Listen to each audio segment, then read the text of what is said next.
Assalamualaikum warahmatullahi wabarakatuh. Berjumpa lagi dengan saya Silviria Chandra Irawati, calon guru penggerak angkatan 9 dari Kabupaten Mojokerto.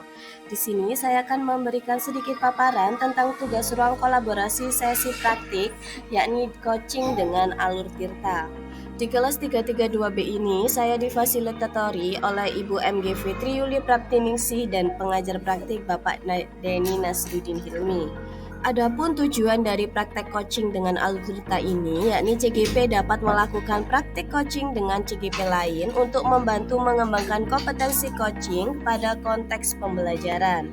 Pada praktek kali ini, di sini posisi saya adalah sebagai coach dan dibantu dengan teman saya CGP lain, yakni Bu Marina sebagai coaching. Berikut ini adalah sedikit cuplikan video dari praktek coaching dengan alur tirta.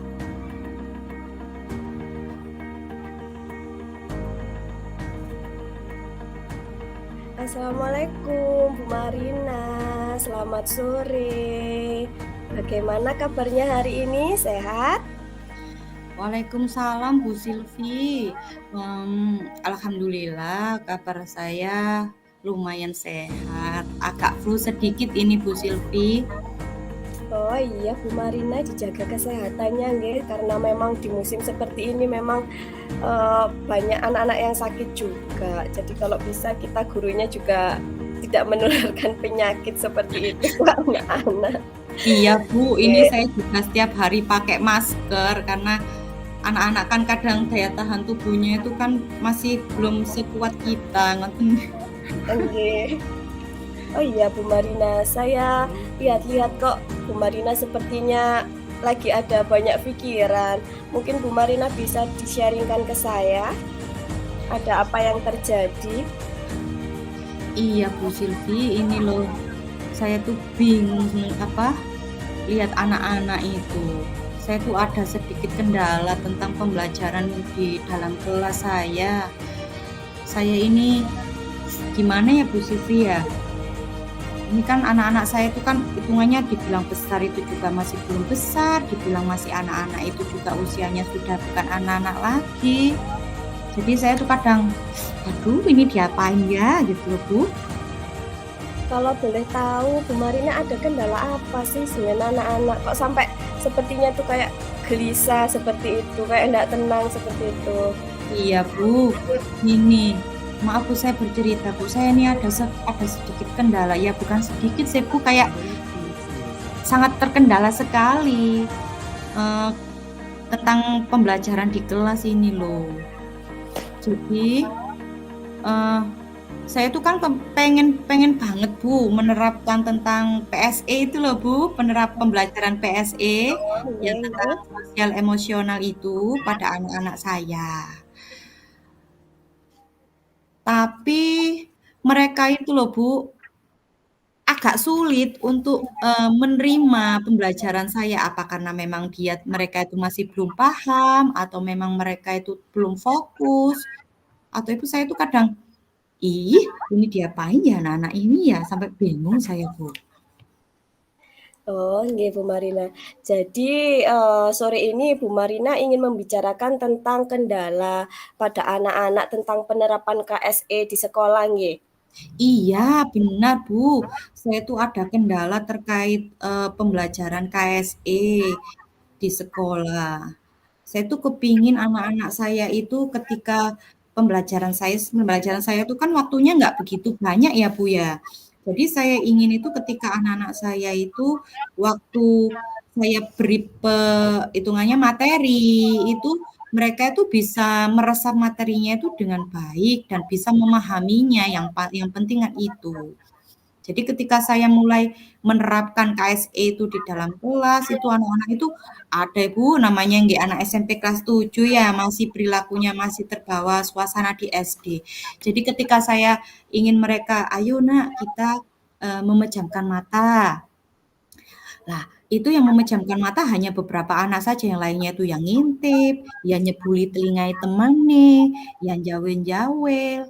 Lah, itu mereka itu nggak fokus, bahkan Bu, ada yang ketawa-ketawa itu loh, sampai saya merasa, "Loh, jangan-jangan dia menertawakan diriku," gitu. Padahal nggih mboten, gitu. Walah, seperti itu nggih. Kalau boleh tahu, apa sih yang ingin Bu Marina harapkan dari pembicaraan kita pada sore ini? Jadi Bu, yang saya harapkan dari pembicaraan kita hari ini tuh saya tuh ingin mendapatkan, solusi terkait peserta didik saya, anak-anak yang saya ampu ini, khususnya Bu ya, khususnya anak-anak kelas 7J. Ini tuh bisa konsentrasi, bisa mengikuti pembelajaran saya dengan baik, khususnya waktu saya menerapkan KSE ini di dalam kelas gitu loh Bu. Nggih, baik. Kalau untuk kendala semacam itu nggih Bu Marina, apakah, kendala itu terjadi hanya pada satu murid atau 2 murid saja atau, banyak anak lainnya yang mengalami seperti itu? Aduh Bu, kalau kalau kendala seperti itu ya pastinya nggih dari satu akan, mengikuti ke yang lain-lainnya, kan ngoten. Makanya saya itu, ingin, anak saya itu yang khususnya ini ada satu Bu, anak saya ini istimewa. Istimewa ini maksudnya dalam tanda kutip perilakunya nggih Bu ya. Itu ingin memperbaiki dirinya gitu loh Bu, supaya karena dari satu ini hitungannya yang apa ya Bu ya, power-nya ini di anak satu ini. Jadi ketika anak satu ini itu berulah, otomatis temannya itu mengikuti gitu loh Bu. Oh, nggih, berarti temannya yang lain itu secara tidak langsung itu ikut-ikutan ngoten nggih? Iya, betul sekali Bu, ikut-ikutan. Kan kalau misalnya satu yang temannya lain ikut-ikut, otomatis kan pembelajaran saya tuh buyar. Ya, penerapan KSE saya kan nggak bisa berjalan dengan baik Bu. Jadi saya ini ingin mencari solusi kira-kira nyari di apakno, apakah saya seperti ini atau bagaimana gitu, Bu. Oke. Oh, kalau begitu, kalau boleh saya ambil kesimpulan dari pembicaraan ini, berarti Bu Marina itu ingin mendapatkan solusi dari kendala pembelajaran atau penerapan KSE di kelasnya Bu Marina untuk anak yang tidak bisa konsentrasi nggih, Bu Marina nggih, seperti yang Iya, telah Bu Marina sampaikan. iya Bu, betul sekali. Saya tuh sampai, ya opo yo, ya opo, apa yang harus saya lakukan lagi? Saya kan ingin meningkatkan konsentrasi belajar mereka dengan cara seperti itu. Tapi Nggih. ternyata ada satu yang menjadi kendala di kelas itu. Nggih, kalau boleh tahu biasanya treatment apa yang biasanya dilakukan sama Bu Marina ketika anak didiknya itu tidak bisa menerapkan KSE dengan baik atau tidak bisa konsentrasi, seperti itu? Yang pertama saya lakukan kalau misalnya saya berada di dalam kelas ya akhirnya ketika KSE saya itu proses pembelajaran saya KSE saya tidak berjalan otomatis saya stop dulu Bu. Saya stop dulu. Ya, ketika mereka saya ajak, "Tolong dipejamkan matanya," kalau misalnya tidak bisa ya otomatis saya suruh mereka membuka mata lagi, terus mungkin saya akan menjelaskan. Dan untuk terkait anak yang satu ini, yang itu menjadi power di dalam kelas ini, otomatis nanti akan saya panggil secara pribadi. Ya, secara pribadi nanti saya akan panggil, saya akan beri, hitungannya pemahaman terkait pembelajaran saya khususnya, maksud saya itu seperti ini. Dan selain anak ini juga untuk pemahaman saya akan berikan ke anak-anak yang lainnya satu kelas. Tujuannya saya ingin memberikan pembelajaran seperti ini untuk apa, mungkin itu yang akan saya lakukan. Terus selain itu mungkin saya juga akan berkolaborasi dengan wali kelas dan barangkali dengan guru mapel yang lainnya. Karena kan saya hanya guru mata pelajaran ya Bu ya, guru BK. Jadi waktu saya tidak cukup banyak di dalam kelas. Jadi kan saya harus bisa memantau anak didik saya yang satu ini atau mungkin satu kelas itu melalui guru mapel yang lainnya. Seperti itu Bu. Bagaimana kira-kira Bu? Oh, berarti Bu Marina ini kan sudah melakukan treatment terbaik ya kalau menurut saya untuk si Iya. siswa tersebut pada anak-anak. Kalau kira-kira nih, kalau diibaratkan pada level, dari level 1 sampai 10, kira-kira penerapan KSE yang sudah Bu Marina lakukan ini ada di level berapa? Level berapa ya Bu ya? Kalau misalnya dilihat dari pembelajarannya itu, eee, ya tergantung Bu, tergantung dari, siswanya atau tergantung dari kelasnya. Kalau misalnya kelasnya itu enak, itu bisa sampai 7, Bu. Kalau misalnya kelasnya itu, eee, kurang enak, maksudnya kurang enak, kurang, bisa apa ya, bisa mengikuti ya, itu ya bahkan tidak ada nilainya. Begitu nggih Bu Marina. Berarti, dari kalau saya bisa tangkap itu, levelnya itu beragam seperti itu nggih? Nggih, betul, beragam, Bu. Dari nol, dari 2, dari nol, nol kan nggak menghasilkan sama sekali nggih, Bu, ya. Nggih Dari nggih. ya memang tidak menghasilkan sama sekali. Dari nol, nol itu seperti halnya kelas ini, kelas yang saya keluhkan ini super, Bu, dibandingkan kelas-kelas, maaf ya, bukannya saya membandingkan ya, tapi memang kelas ini bisa dikatakan konsentrasi belajarnya anak-anak itu, eee di bawah dibandingkan teman-teman yang lainnya. Makanya saya ingin sekali menerapkan KSE ini di kelas 7C ini, Bu. Baik Bu Marina, dengan kondisi murid Bu Marina yang beragam ini, Bu Marina itu ingin muridnya kira-kira berada di level berapa sih untuk bisa konsentrasi dalam penerapan KSE itu? Kalau saya sih, Bu, keinginannya kan anak-anak itu bisa maksimal, bisa di angka 10 gitu kan ya, Bu, ya. Jadi ketika saya memberikan pembelajaran mod KSE ini ke anak-anak, anak-anak bisa fokus 100% terhadap saya. Tapi kan tidak menutup kemungkinan ya, Bu, ya, kan pasti ada kendala-kendala dan lain sebagainya. Saya, kalau misalnya untuk yang kelas 1 ini di skala 5 lah itu sudah oke kalau menurut saya. Tapi kalau di kelas-kelas yang lainnya, saya berharap di 7, 8 itu harapan saya. Oh, baik Bu Marina. Kira-kira apa yang akan Ibu Marina lakukan untuk mereka bisa sampai di level yang Bu Marina inginkan tersebut dalam penerapan konsentrasi untuk KSE? Bagaimana, Bu? Mohon diulangi lagi, Bu. Kira-kira yang bisa Bu Marina lakukan untuk membantu anak-anak sampai di level yang Bu Marina inginkan itu loh, pada konsentrasi penerapan KSE itu. Apa yang bisa Bu Marina lakukan? Kira-kira apa yang bisa Bu Marina lakukan biar sampai di level yang Bu Marina inginkan seperti itu? Iya. Apa ya, Bu, ya? Kira-kira, Bu? Saya masih belum berpikir sejauh itu, Bu. Kira-kira apa ya, Bu, ya? Saya kok bingung. Karena menurut saya sudah memberikan treatment seperti yang tadi itu, Bu, tapi ternyata hasilnya masih belum maksimal gitu loh, Bu. Kalau menurut Bu Marina, anak-anak itu bisa konsentrasi itu di saat yang seperti apa sih Bu Marina? Oh, ketika mereka itu, ini Bu, ketika kalau misalnya ketika, konsentrasi mereka itu bisa penuh itu ketika mereka, saya memberikan pembelajaran dengan metode yang menarik. Ya, dengan metode yang menarik, menyenangkan menurut mereka dan mungkin ketika, eee iya, Bu, seperti saya memberikan video, atau mungkin ketika saya memberikan kesempatan mereka untuk bercerita, atau mungkin, ketika materi yang saya sampaikan itu menarik menurut mereka.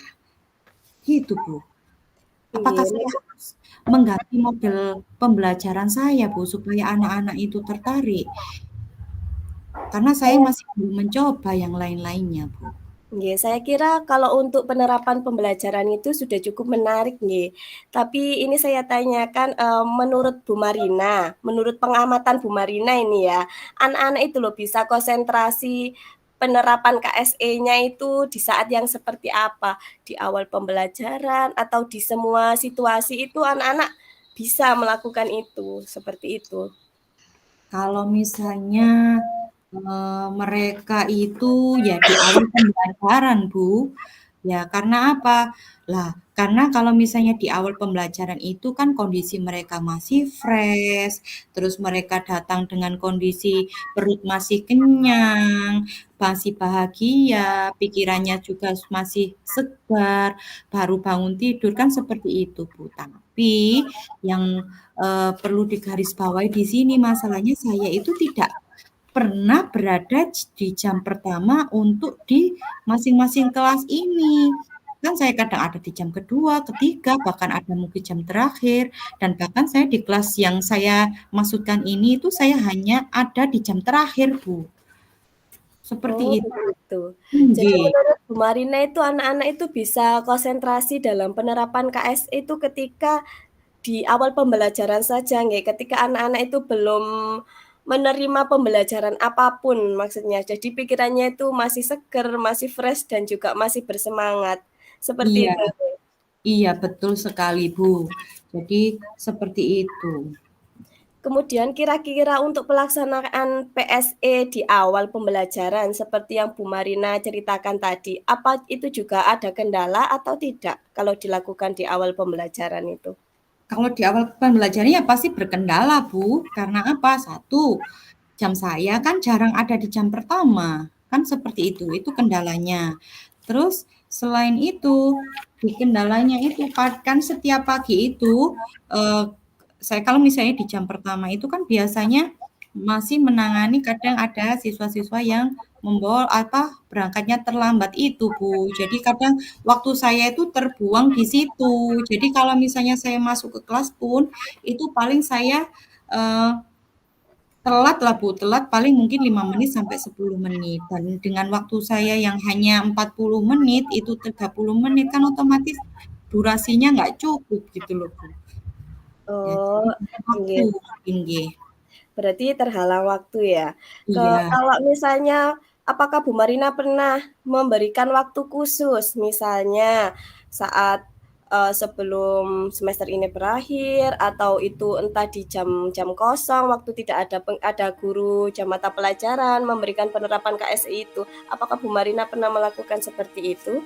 Ya pernah Bu, ketika ada jam kosong misalnya ketika waktu saya piket ya, jam kosong ya saya manfaatkan waktu itu sebaik mungkin, karena kan sebenarnya saya kepingin, lebih dekat dengan anak-anak, bisa lebih memahami anak-anak. Jadi ketika ada jam kosong, saya bisa masuk mungkin Bu, di situ.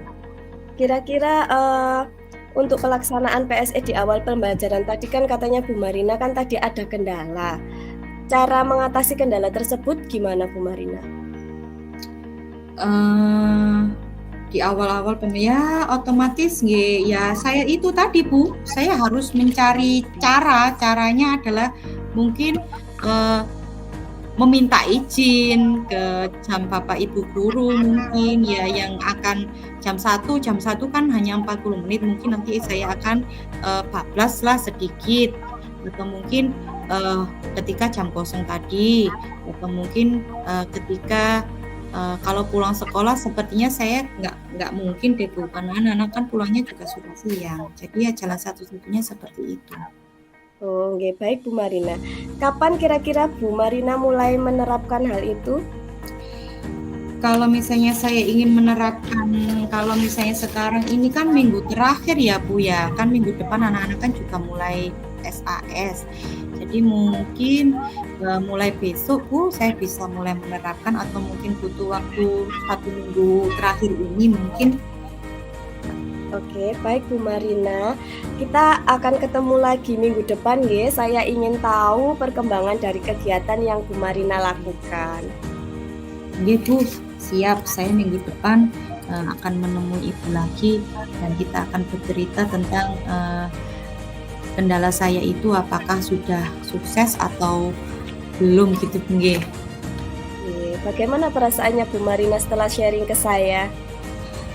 Alhamdulillah Bu, yang jelas ada perasaan lega, perasaan senang karena, saya bisa, berbicara, mengungkapkan perasaan kecemasan diri saya dalam pembelajaran saya yang bisa saya katakan itu kayak, "Aduh saya nggak iso ini, saya gagal ini," kan seperti itu. Tapi, setelah saya berbicara dengan jenengan, saya ada perasaan lega gitu, bahagia.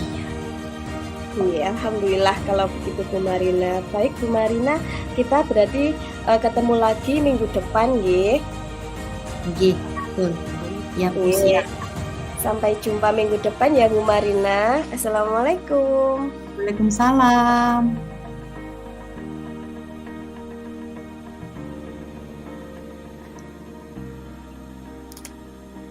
Alhamdulillah, demikianlah sedikit video yang dapat saya sampaikan. Tetap semangat, salam guru penggerak, guru bergerak, Indonesia maju. Wassalamualaikum warahmatullahi wabarakatuh.